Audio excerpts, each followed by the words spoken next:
Hello students, in this video we will start the first unit of 12th class and the first chapter, that is relation and function.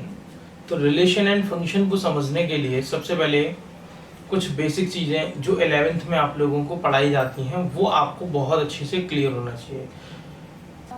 देखिए होता क्या है कि mostly relation and function chapter है वो mostly students की problem रहती है कि भाई ये चैप्टर थोड़ा समझ में नहीं आता। उसका रीज़न देखिए बहुत सिंपल सा है कि इस चैप्टर को समझने के लिए जब तक कि आप लोगों का बेसिक क्लियर नहीं है तो आप लोगों को ये चैप्टर जो है क्लियर नहीं होगा। कुछ 11th के कॉन्सेप्ट भी इसमें यूज होते हैं, ठीक है। तो मैं 11th से रिलेटेड कॉन्सेप्ट भी पहले डिस्कस कर लेते हैं, उसके बाद में जो है आगे हम इस 12th के कॉन्सेप्ट पर जो है बढ़ेंगे। पहले हम स्टार्ट करते हैं भाई इस चैप्टर को समझने के लिए सबसे पहले हमें जानना जरूरी है कि भाई सेट क्या होता है। सेट आप लोगों ने जो है 11th में पढ़ा होगा, ठीक है। सेट्स क्या होते हैं? Well defined collection of objects, ये होता है सेट।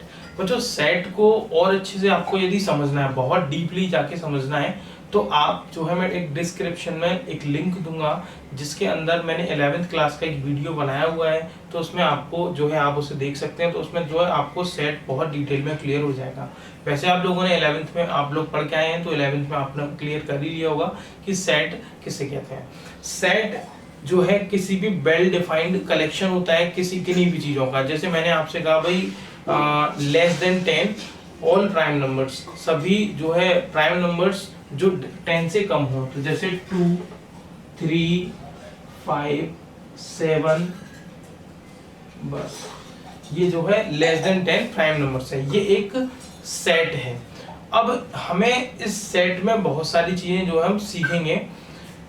जैसे इसे सपोज मैंने बोला सेट ए, ठीक है, मैंने एक लिया सेट बी, मैंने कहा भाई सेट बी और हमें जो है लिखना है।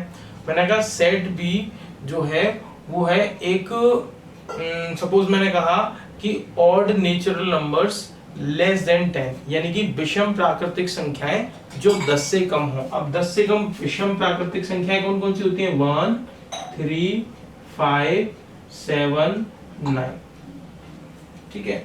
तो एक सेट हमारे पास आया भाई लेस देन 10 जो है प्राइम नंबर्स, और दूसरा आया less than 10 odd natural number. तो ऑड नेचुरल नंबर 10 से जो कम है वो हमने ले लिया। हमारे पास दो सेट हैं ए एंड बी। अब हमें सपोज एक और टॉपिक हमने सीखा था 11th में, दैट इज कार्टेशियन प्रोडक्ट, यानी कि कार्तीय गुणन। कार्तीय गुणन यानी कि कार्टेशियन प्रोडक्ट क्या होता है जरा देखेंगे। जैसे मुझे ए का कार्टेशियन प्रोडक्ट बी के साथ करना है, तो कैसे करेंगे? 2, पहले 2 के साथ 1 by 1 सभी एलिमेंट को लेंगे। तो 2, 1, 2, 3, 2, 5, 2, 7, 2, 9, 2 के साथ सभी एलिमेंट लेंगे। 2, 1, 2, 3, 2, 5, 2, 7, 2, 9। इसी तरीके से 3, इसी तरीके से 4, इसी तरीके से 3 देखेंगे। हमने 1 by 1 सभी के साथ जो है ए के सभी अवयवों के साथ में बी के 1 by 1 सभी अवयवों को लिया। जैसे 2 के साथ 2, 1, 2, 3, 2, 5, 2, 7, 2, 9, और इसी तरीके से 3, 5 और 7 के साथ। तो ये जो है हमारे पास आ गया ए क्रॉस बी, यानी कि ए का बी के साथ कार्टेशियन प्रोडक्ट। इसके बाद बच्चों आप लोगों को पता होना चाहिए कि ए क्रॉस बी और B cross A just opposite होता है। तो उसको समझने के लिए मैं थोड़ा सा डोमेन और रेंज के बारे में आप लोगों को बता देता हूं। मैंने कहा भाई डोमेन क्या होता है, तो डोमेन के अंदर आप ये सब लिख लेंगे जो है इन पूरे जो है ब्रैकेट्स आप देख रहे हैं, इनका फर्स्ट वाला जो अवयव होगा वो डोमेन में आएगा। जैसे 2, इसके बाद में 2 ये रिपीट हो रहा है इन सब में, उसके बाद 3, 5 एंड 7, 2 यहां तक रिपीट हो रहा था, फिर 3, फिर 5 और फिर 7। तो 2, 3, 5, 7। यदि मैं रेंज की बात करूं, रेंज तो जो सेकंड वाला दिया है यानी 1, 3, 5, 7, 1, 3, 5, 7 एंड 9। फिर इसके बाद में 1 रिपीट हो रहा है, 3, 5, 7 ये सब रिपीट हो रहे हैं। तो जो है आपने देखा फर्स्ट वाला जो एलिमेंट होगा उसे हम बोलेंगे डोमेन, और जो सेकंड वाला एलिमेंट होगा उसे हम बोलेंगे रेंज। यदि मैं B क्रॉस A में B क्रॉस A निकालूं, यदि मैं B क्रॉस A निकालता हूं तो क्या होगा कि भाई पहले B के अवयव आएंगे और बाद में A के अवयव आएंगे। इसका मतलब हो गया कि जो डोमेन है वो रेंज में कन्वर्ट हो जाएगा और जो रेंज है वो डोमेन में कन्वर्ट हो जाएगा। तो यदि B क्रॉस A निकालता हूं तो डोमेन की जगह रेंज हो जाएगा और रेंज की जगह डोमेन हो जाएगा। तो ये था कार्टेशियन प्रोडक्ट। अब कार्टेशियन प्रोडक्ट के बाद में सबसे ज्यादा इंपॉर्टेंट जो अब हम इस चैप्टर से रिलेटेड डिस्कस करने वाले हैं, दैट इज रिलेशन। रिलेशन क्या होता है?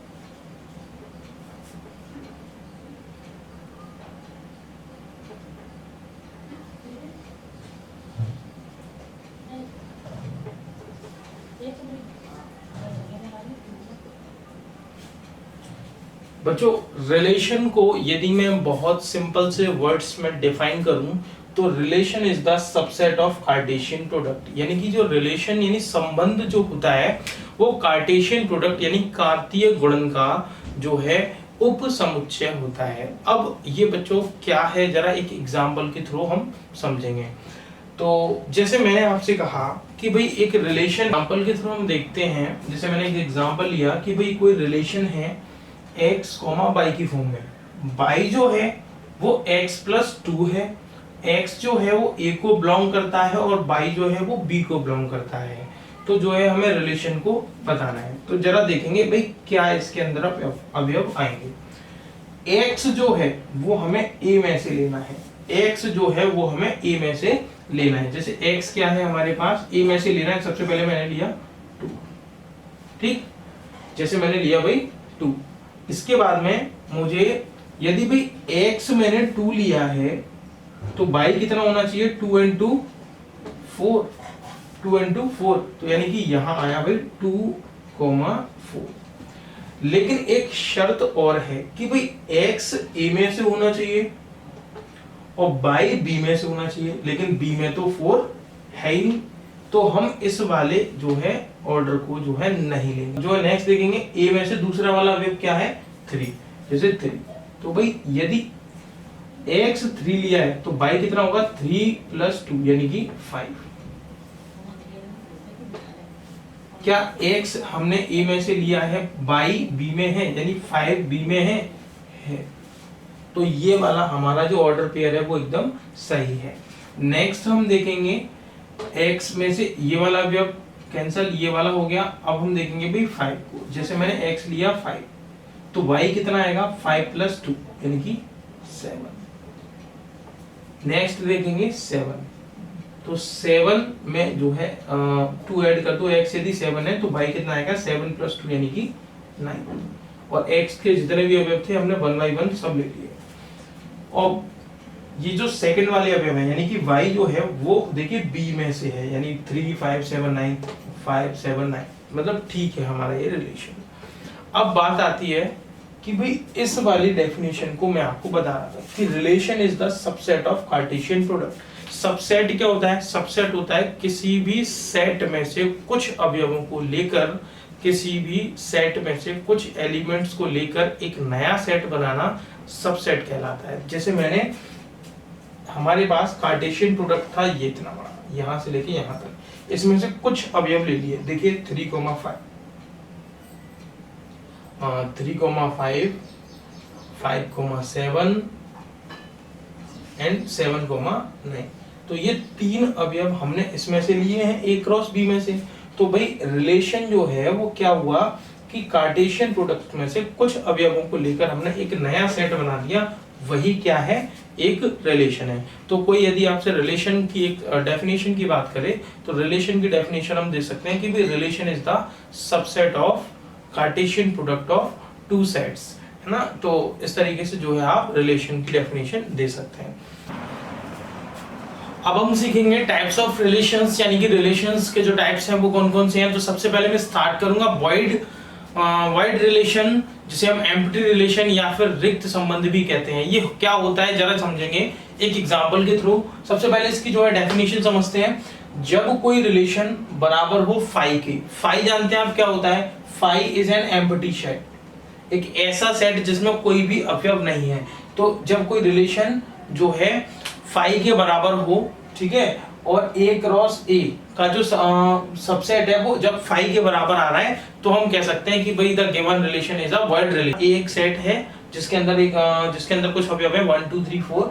मैंने क्या किया, इसका एक रिलेशंस, मुझे जो रिलेशन बताना है, relation on set A. Relation on set ए का मतलब है भाई ए का ए से संबंध जो है वो इस प्रकार है कि a कॉमा बी जो अवयव हैं वो इस प्रकार है कि a में से b को माइनस करें तो 12 आता है। और भाई सेट a का a से रिलेशन है तो a और b दोनों ही किस में से लिए जाएंगे, a में से। अब देखेंगे जरा रिलेशन को कि भाई रिलेशन के अंदर क्या क्या जो है कौन कौन से ऑर्डर पेयर्स आएंगे। तो देखिए जैसे a में से b को माइनस करें तो 12 आना चाहिए। जैसे मैंने a को लिया भाई 1, अब 1 में से मैं क्या ऐसा माइनस करूं जिससे 12 आए, इनमें से तो कोई भी ऐसा नंबर नहीं है जो है माइनस करने पर 12 आ जाए। ऐसे 2 में से भी ऐसा कोई भी नंबर नहीं है जिससे जो है माइनस करने पर हमें जो रिजल्ट मिले वो 12 मिले। 3 4 इनमें से ऐसा कोई भी नंबर नहीं है जिसमें से हम आपस में ना माइनस करें और जो है 12 आ जाए। तो मतलब ऐसा हमारे पास कोई ऑप्शन नहीं है। तो ऐसी सिचुएशन में जो रिलेशन है उसके अंदर जो एलिमेंट्स यानी ऑर्डर पेयर जो होंगे वो क्या होंगे, एकदम जो है उसके अंदर कोई भी एलिमेंट नहीं होगा। तो इस सिचुएशन में जो है ये बराबर होगा फाई के, और इसे हम कह सकते हैं भाई रिक्त संबंध या एम्प्टी सेट।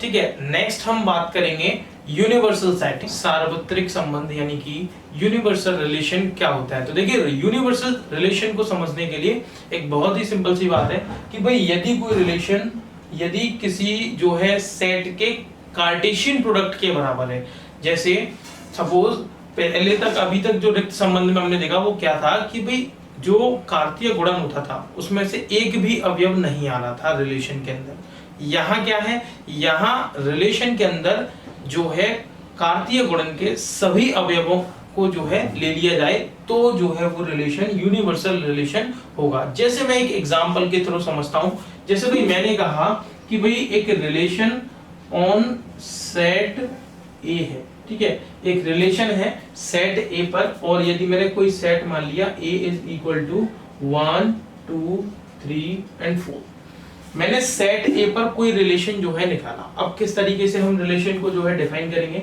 मैंने कहा भाई a कॉमा b जो है वो इस तरीके से है कि a माइनस b में से यदि मैं निकालूं, a में से b को माइनस करूं और यदि मैं उसे मोड से बाहर निकालूं तो हमेशा वो 0 या 0 से बड़ा हमें मिलेगा। तो वो हमें 0 या 0 से बड़ा मिलेगा। ऐसे हमें a कॉमा b के फॉर्म में ऑर्डर पेयर या क्रमित युग्मों को लेना है। तो जरा देखेंगे भाई क्या क्या हम ले सकते हैं। मैं एक काम करता हूं, सबसे पहले मैं इसका एक कार्तीय गुणन आपको करके दिखा देता हूं। जैसे a के साथ कार्तीय गुणन क्या होगा भाई 1 के, तो ये जो है a का यदि हम कार्टेशियन प्रोडक्ट निकालें तो हमारे पास ये आएगा।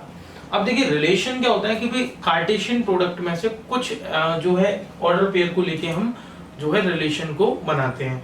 तो अब देखिए रिलेशन में जो है कंडीशंस दी होती हैं कि जैसे यहाँ पे दिए a में से b को माइनस करने पर, जैसे ये है a और ये है b, a में से b को माइनस करने पर और उसको जो है मोड से बाहर निकालने पर, मोड से बाहर निकालने पर तो जरा देखेंगे कितना आएगा। 1 में से 0 गया, 1 में से 1 गया 0, और मोड से बाहर निकालोगे तो 0 जाएगा। तो यदि ये वाली कंडीशन जो है वेरीफाई हो रही है कि a में से b को माइनस करने पर या तो जो नंबर है वो 0 आना चाहिए या 0 से बड़ा आना चाहिए। तो देखिए यहाँ पे 0 आ रहा है तो हम उस ऑर्डर पेयर को ले सकते हैं, यानी कि 1,1 0 या 0 से बड़ा आया है, इट मींस कि हम इसे ले सकते हैं। अब इसमें से माइनस करो, 1 में से जैसे मैंने 2 माइनस किया तो 1 में से 2 माइनस करोगे कितना आएगा -1, और -1 को मोड से बाहर निकालोगे +1, तो यानी कि भाई ये भी 0 से बड़ा है तो हम इसे भी ले सकते हैं 1,2 को। तो आप देखेंगे इस सिचुएशन में कि ऐसा कोई भी ऑर्डर पेयर नहीं है कि उनके दोनों एलिमेंट्स को मैं माइनस करूं और 0 से बड़ा या 0 ना आए। क्यों? क्योंकि भाई या तो 0 आएगा या फिर प्लस में आएगा तो हम ले ही सकते हैं, लेकिन यदि माइनस में आएगा तो यहाँ मोड लगा हुआ है, तो मोड में से यदि हम बाहर निकालेंगे उस नंबर को तो जो माइनस वाला होगा वो भी प्लस का हो जाएगा। तो मतलब प्लस वाले तो है ही है, माइनस वाले भी प्लस के हो जाएंगे या फिर जीरो, और हम तीनों ही सिचुएशंस में इसको ले सकते हैं। तो आप देखेंगे इसके सभी जो एलिमेंट हैं वो इसमें आ सकते हैं, सभी एलिमेंट्स, सभी जो ऑर्डर पेयर हैं वो इसके अंदर आ सकते हैं।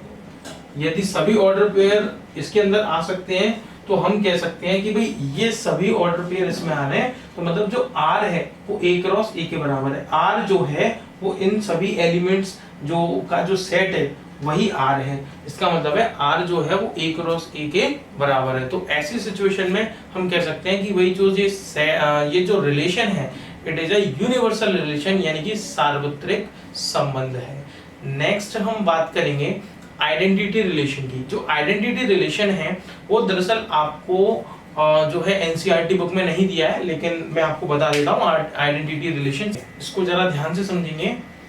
आइडेंटिटी रिलेशन, यदि ए कोई सेट है यानी ए कोई समुच्चय है, ठीक है, if A is a set, तो इसका आइडेंटिटी रिलेशन को हम रिप्रेजेंट करेंगे आई ए से।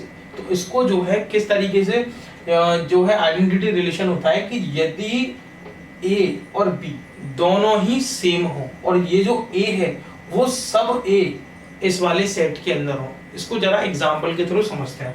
जैसे मैंने कहा भाई ए एक सेट है 1 2 3 और 4, मैंने कहा इसका आइडेंटिटी रिलेशन क्या होगा। तो देखिए ये जो दिए हैं इन्हीं के डबलेट्स हों, जैसे 1, 1 2, 2 3, 3 3, 4, 4, आप देखेंगे कि जो A और E, पहले यहाँ A और B होता था, यहाँ क्या है सेम है भाई, ये दोनों सेम, ये दोनों सेम, ये दोनों सेम और ये दोनों सेम, और ये जो A है वो इस सेट के अंदर से ही हमें लेना है। तो जैसे देखा A जो है 1 2 3 4 है, तो 1 1 2 2 3 3 एंड 4 4, तो ये एक आइडेंटिटी रिलेशन है। मैं कुछ और एग्जांपल्स इसके जरा और एक्सप्लेन करता हूँ। मैंने कहा भाई क्या ये जो है वो आइडेंटिटी रिलेशन हुआ, जितने भी इसके एलिमेंट्स हैं उनके देखो डबलेट्स हमें दिए हुए हैं, लेकिन इसके अंदर जो है कुछ एक्स्ट्रा भी दिया हुआ है। तो इस सिचुएशन में हम कह सकते हैं कि ये एक आइडेंटिटी रिलेशन नहीं है। इस वाली सिचुएशन को जरा समझेंगे। इसमें हमें क्या दे रखा है, इसमें दे रखा है 1, 1 और 2, 2। हमने देखा कि भाई जो भी एलिमेंट्स हैं वो इस सेट से लिए गए हैं और उनके डबलेट भी हैं। तो क्या ये आइडेंटिटी रिलेशन है? जी नहीं, it is not an identity relation. Identity relation सिर्फ वही होता है जब उस सेट के सभी एलिमेंट्स के डबलेट्स दिए हों, सिर्फ हो, ये नहीं कि कुछ एक्स्ट्रा दिया हो या कुछ कम दिया हो ना, बिल्कुल एग्जैक्ट, बिल्कुल भी हमें एग्जैक्टली चाहिए होता। आपको आइडेंटिटी रिलेशन क्लियर हो गया होगा। आप लोगों ने अभी तक जितने भी रिलेशंस पढ़े वो सभी ऐसे रिलेशंस थे कि कुछ उसमें जो है आपको उस पर बेस्ड क्वेश्चन देखने मिल भी सकते हैं और मोस्टली। अब जो आगे हम रिलेशंस को डिस्कस करने जा रहे हैं वो जो है बहुत ही ज्यादा इम्पोर्टेंट जो है रिलेशंस हैं और वो आपको बहुत अच्छे से आने चाहिए। दरअसल हम 3 रिलेशंस को अब डिस्कस करेंगे और वो तीनों रिलेशंस ऐसे हैं जिस पर एग्जाम्स के अंदर सबसे ज्यादा क्वेश्चंस आपसे पूछे जाते हैं। तो सबसे पहला जिनमें से रिलेशन है दैट इज रिफ्लेक्सिव रिलेशन या स्वतुल्य संबंध। स्वतुल्य संबंध यानी कि रिफ्लेक्सिव रिलेशन कुछ आपने जो पहले पढ़ा आइडेंटिटी रिलेशन कुछ उसके जैसा है, लेकिन कंप्लीटली उसके जैसा नहीं है, थोड़ा सा अलग है। उस चीज को थोड़ा सा डिस्कस कर लेते हैं। Every element of A is related to itself. इसका मतलब जरा समझते हैं। जैसे सपोज मुझे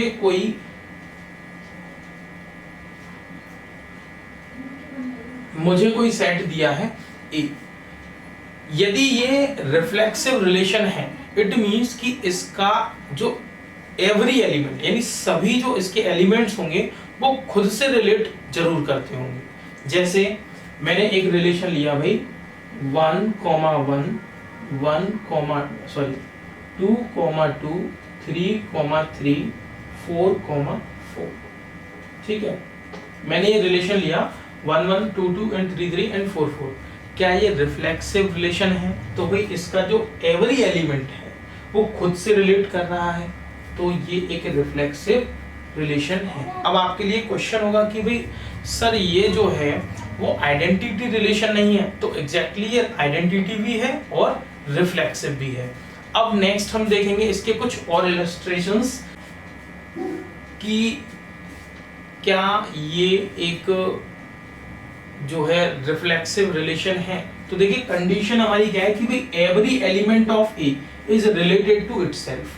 तो जो एवरी एलिमेंट है वो इसका खुद से रिलेट करता है या नहीं करता है? बिल्कुल कर रहा है भाई, 1 1 2 2 3 3 एंड 4 4। लेकिन ये कुछ एक्स्ट्रा दिए हैं तो कोई मतलब नहीं है।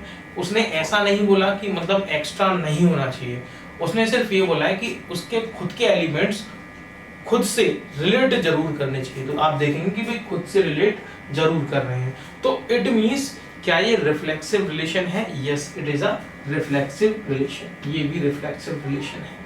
एक और एग्जांपल देखेंगे। मैंने कहा भाई 1 1 2 2 3 3। मैंने कहा क्या ये एक रिफ्लेक्सिव रिलेशन है?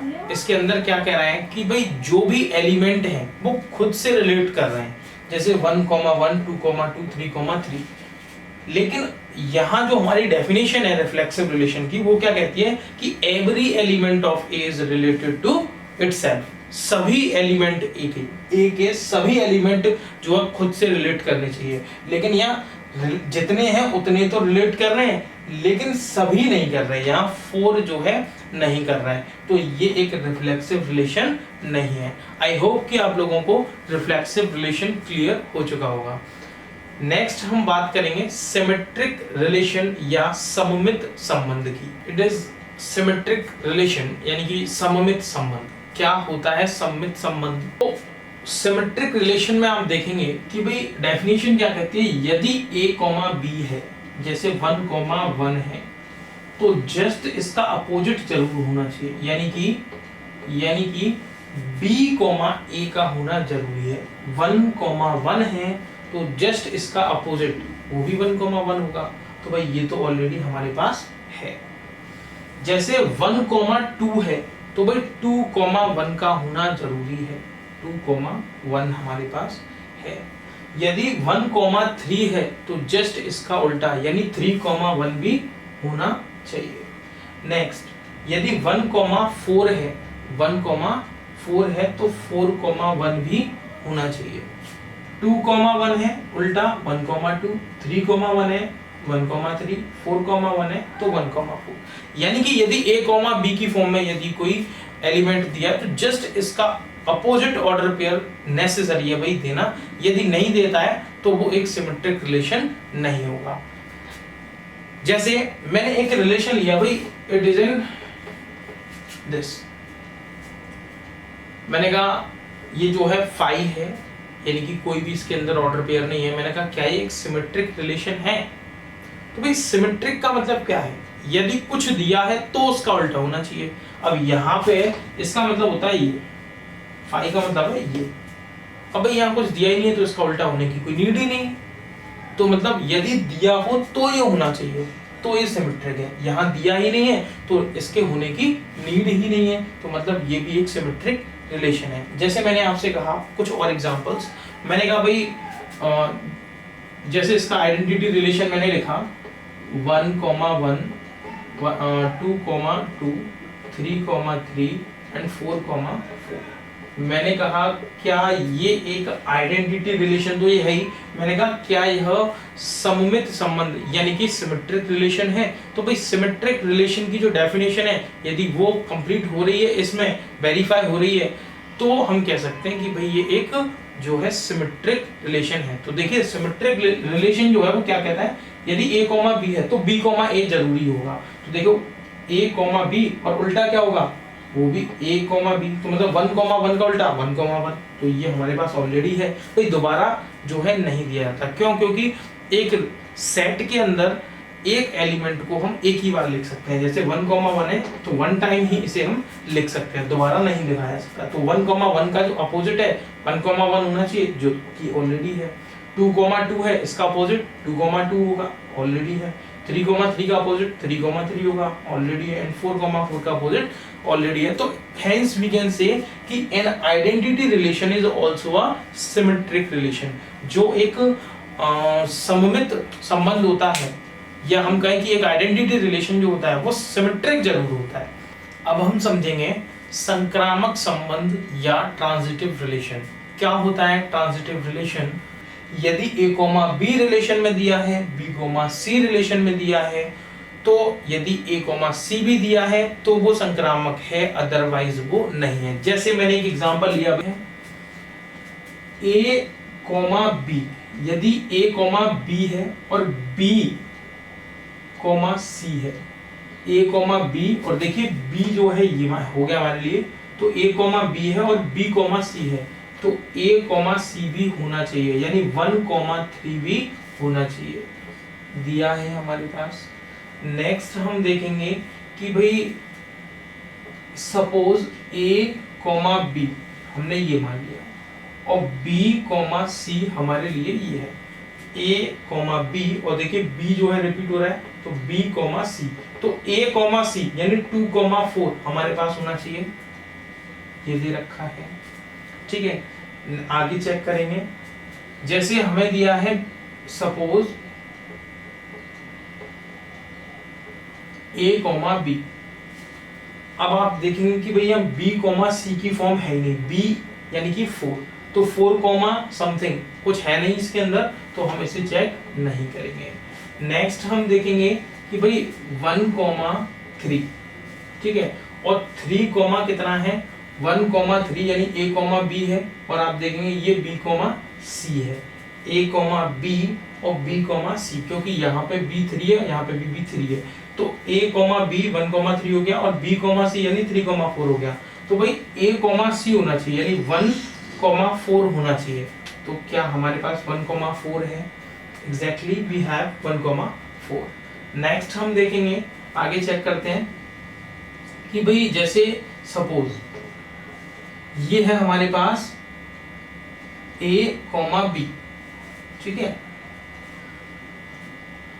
नेक्स्ट हम देखेंगे जैसे A, B है और ये B, C है, तो क्या A, C है 1,4 है? एग्जैक्टली है हमारे पास। हमने देखा कि भाई जहां जहां A, B और B, C दे रखा था, वहां सभी सिचुएशंस के अंदर A, C भी दे रखा था, तो हम कह सकते हैं कि भाई ये जो है एक ट्रांजिटिव रिलेशन है।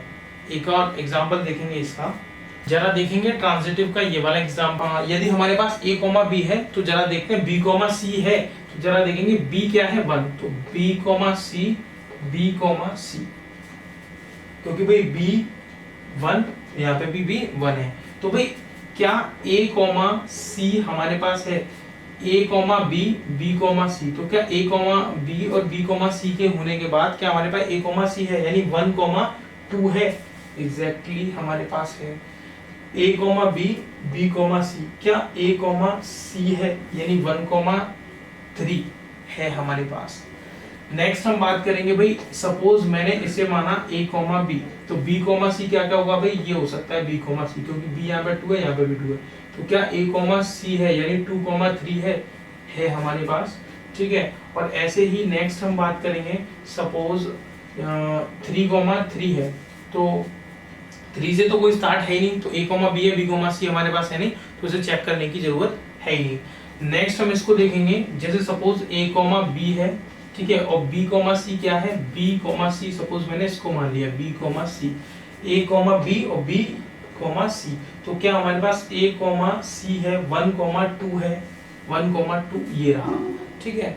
सपोज A, B इसको माना है और B, C मैंने इसको माना है, ठीक है, तो A, C है हमारे पास 1,3 है हमारे पास 1,3।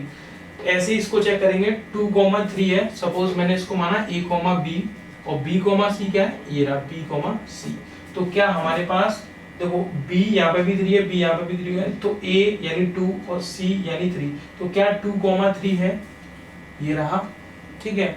नेक्स्ट देखेंगे कि भाई 1,3 यानी सपोज मैंने इसे a, b माना और b, c क्या होगा, b, c ये रहा a, b and b, c, तो a और c यानी 1,3 ये रहा। तो हमने देखा तो a, b है, b, c है, तो a, c भी हमें दिया हुआ है, तो हम कह सकते हैं कि ये जो रिलेशन है it is a transitive relation.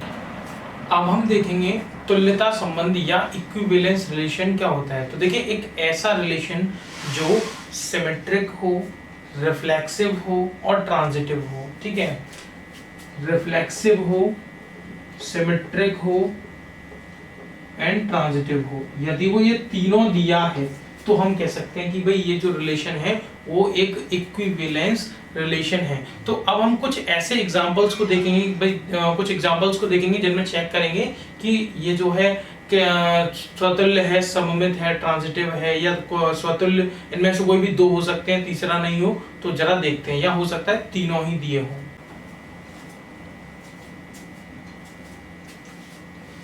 जरा देखेंगे यहाँ मैंने कुछ एग्जांपल्स लिए हुए हैं, तो वन बाय वन जरा देखेंगे कि ये जो हैं वो रिफ्लेक्सिव, ट्रांजिटिव और सिमेट्रिक, इनमें से कौन कौन से हैं और कौन कौन से नहीं हैं। तो सबसे पहले सपोज जो है मुझे एक सेट दिया है, सेट ए, जिसके अंदर कुछ एलिमेंट्स हैं ए, बी, सी और इन पर बेस्ड कुछ रिलेशन R1, R2 और R3 दिए हैं। तो सबसे पहले मैं इसकी बात करता हूँ भाई, रिफ्लेक्सिव, सिमेट्रिक एंड ट्रांजिटिव। सबसे पहले मैं रिफ्लेक्सिव की बात करता हूं। तो रिफ्लेक्सिव क्या होता है कि भाई इस ये जो हमें दिया है, ये जो सेट दिया है, यदि इस सेट के सभी एलिमेंट्स के डबलेट्स दिए हैं, जैसे a है तो a, b है तो b, b, c है तो c, c, यदि ये तीनों दिए हैं तो हम कह सकते हैं कि भाई ये रिफ्लेक्सिव है। तो आप देखेंगे कि भाई a, b, b और c, है, तो ये रिफ्लेक्सिव है। नेक्स्ट हम देखेंगे सिमेट्रिक। क्या ये सिमेट्रिक है? तो देखियो a, अपोजिट इसका a, ही रहेगा। a, b है तो क्या b, a दिया है? b, a दिया है? नहीं दिया है। a, b तो है लेकिन b, a नहीं है। b, a नहीं है तो हम कह सकते हैं कि भाई ये सिमेट्रिक नहीं है। नेक्स्ट हम देखेंगे ट्रांजिटिव की। जैसे मुझे a, a दिया है, ठीक है, सपोज मैं इसको मानता हूं a, b, ठीक है, a, b, तो b, c, जैसे ये रहा b, c, क्या a, c है? a, b दिया है? दिया है, ठीक है। जैसे मैंने इसको माना सपोज a, b, इसको माना a, c, a, b और इसको माना b, c, तो क्या a, c है? a, c एग्जैक्टली हमारे पास दिया हुआ है। नेक्स्ट हम देखेंगे कि भाई जैसे हमने माना इसे a, b और सपोज b, c हमारे पास ये रहा, तो क्या हमारे पास a, c है, यानी a, ये है, दिया है हमारे पास, ठीक है। ऐसे ही हम देखेंगे कि सपोज मैंने देखा कि भाई a, b है और b, c भी है, क्या a, c है हमारे पास। नेक्स्ट देखेंगे कि भाई a, b है और b, c और कोई नहीं है। अब हम देखेंगे सपोज इसको हम a, b मानते हैं, a, b, तो क्या ये दिया है हमें c से स्टार्ट होने वाला, ये रहा a, b है, b, c है, a, b, b, c, तो क्या a, c है? एग्जैक्टली है हमारे पास। नेक्स्ट हम देखेंगे कि भाई a, b है, b, c, ठीक है, थोड़ा कंफ्यूजिंग है लेकिन आप कोशिश कीजिएगा समझने की। a, b इसको माना b, c, तो क्या a, b दिया है? जी हाँ, ठीक है। नेक्स्ट हम देखेंगे a, c है, c, c, तो क्या a, c है? एग्जैक्टली है हमारे पास। फिर देखेंगे जो है इसको a, b माना, ठीक है, b से स्टार्ट वाले b, c, तो क्या b, c दिया है?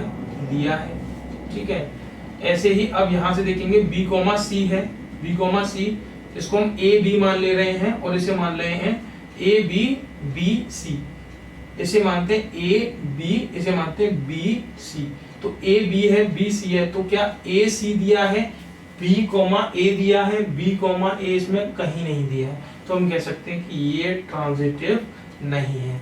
ट्रांजिटिव जो है वो थोड़ा सा कंफ्यूजिंग है लेकिन आप इसे थोड़ा सा ध्यान से देखेंगे तो ये क्लियर हो जाएगा। अगले एग्जांपल्स में देखेंगे भाई रिफ्लेक्सिव, सिमेट्रिक और ट्रांजिटिव। जैसे reflexive A comma A, B comma B, C comma सी देना चाहिए, इसमें तो कोई भी नहीं है, तो रिफ्लेक्सिव का तो कॉलम ही खत्म हो गया। ए कॉमा बी है, इसका उल्टा बी कॉमा ए है, बी कॉमा ए है, इसका उल्टा ए कॉमा बी है, ए कॉमा सी, सी कॉमा ए, और सी कॉमा ए का ए कॉमा सी, तो ये भी जो है सिमेट्रिक तो हो गया। अब ट्रांजिटिव पे देखते हैं, ए कॉमा बी है, बी कॉम जैसे मैंने माना ए कॉमा बी, ये माना ए, बी कॉमा सी, तो क्या बी, ए कॉमा बी माना इसको बी कॉमा सी, तो क्या ए कॉमा सी दिया है, यानी ए कॉमा ए दिया है, नहीं दिया है, तो ये ट्रांजिटिव नहीं है। नेक्स्ट एंड द लास्ट देखेंगे कि भाई A comma A, B comma B and C comma C तो इसके अंदर है नहीं, तो रिफ्लेक्सिव का तो कॉलम ही खत्म हो गया। सिमेट्रिक और ट्रांजिटिव चेक कर लेते हैं। सिमेट्रिक ए कॉमा बी है, इसका उल्टा बी कॉमा सी दिया है, नहीं दिया, तो सिमेट्रिक का भी कॉलम खत्म हो गया। अब ट्रांजिटिव चेक करते हैं, जैसे ए कॉमा बी दिया है, बी कॉमा सी दिया है, तो क्या ए कॉमा सी दिया है, ए कॉमा सी, यहाँ सी कॉमा ए दे रखा है, तो ये ट्रांजिटिव भी नहीं है। तो इस तरीके से आप देख सकते हैं कि भाई रिफ्लेक्सिव, सिमेट्रिक, ट्रांजिटिव क्या होते हैं, इनको जरा ध्यान से देखिएगा, क्योंकि यदि आपको इनके जो है कॉन्सेप्ट क्लियर हो गया तो आप इन पर बेस्ड क्वेश्चंस में जो है प्रॉब्लम फेस नहीं करेंगे। लेकिन यदि जो है आपका कॉन्सेप्ट क्लियर नहीं है तो आपको ये जो है नहीं समझ में आने वाला है। तो नेक्स्ट हम जो है बात करेंगे एक्सरसाइज की अगली वीडियो में। इस वीडियो को ध्यान से देखिएगा। Thank you very much.